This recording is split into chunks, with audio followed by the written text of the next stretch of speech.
Indian Constitution. The Constitution of India became effective on 26th January 1950.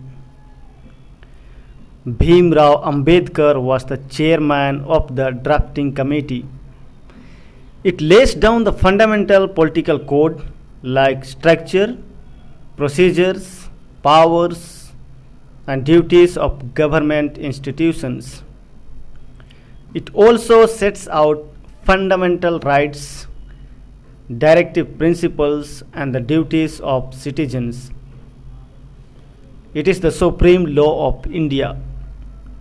Let us now discuss the features of Indian Constitution. Features of Indian Constitution. The Constitution of India was created by a Constituent Assembly and not by the Parliament of India. It was adopted by its people with a declaration of its preamble. Thus, the Parliament of India cannot override the Indian Constitution. First, lengthiest Constitution. It is the lengthiest and the longest constitution in the world. It has 395 articles and 12 schedules. It also has about 90 articles have been added since 1951.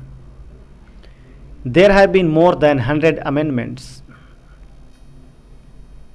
Second, drawn from different sources. The basis of the basic structure such as federal scheme, judiciary, governors, emergency powers, public service commissions, administrative details, etc. are form of the Government of India Act 1935. Similarly, the fundamental rights are form of the American Constitution. Directive principles from the Irish Constitution and the cabinet form of government is from the British Constitution. Also, it adopts various provisions from the constitutions of Canada, Australia, Germany, USSR, and France. Third, federal system and unitary features.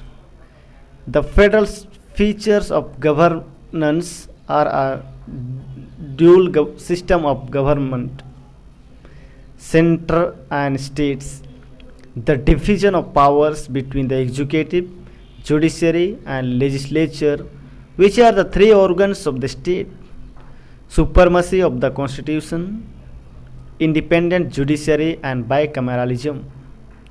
The Indian Constitution contains all these features. This is a federal system, but it also contains many unitary features such as a strong center, all India services common to the center and the states, emergency provisions that can modify the constitution into a unitary one, the appointment of governors by the president in the advice of the center, etc. Article 1 of the Indian Constitution clearly mentions that India is a union of states. Therefore, this makes the Indian Constitution a federal system with unitary features. Fourth, parliamentary form of government. The Indian Constitution chose the parliamentary form of government.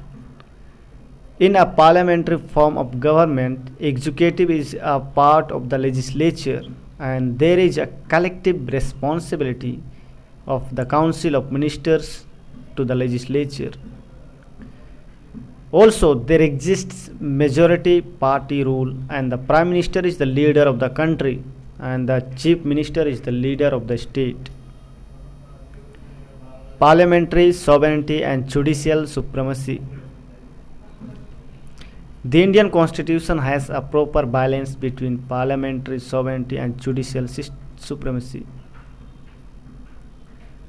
The Supreme Court has the power of judicial review, fight Articles 13, 32, and 136. Thus, it can cancel any parliamentary law as unconstitutional.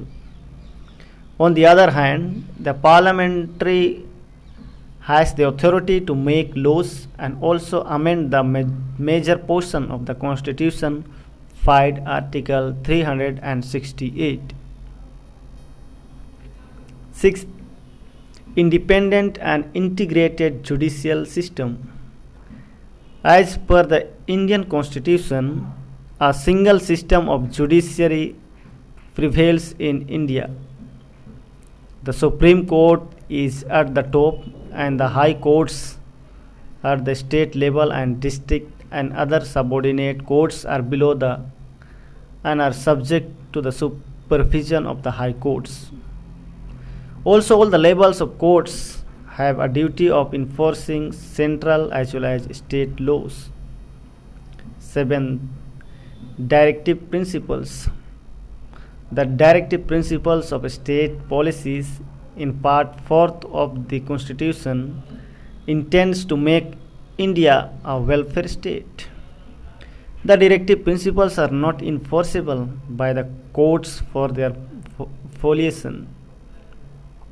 However, it is a moral obligation of the state to apply these principles in making laws. Rigid and flexible. The Indian Constitution is a combination or a blend of rigidity and flexibility. As per Article 368, some provisions can be amended by a special majority of the Parliament, 2/3 majority of the members of each house present and voting, and majority which is more than 50% of the total membership of each house. Also, some other provisions can be amended by a special majority of the Parliament and with the ratification by half of the total states. However, some provisions of the Constitution can be amended by a simple majority of the Parliament in the member of the ordinary legislature process, but these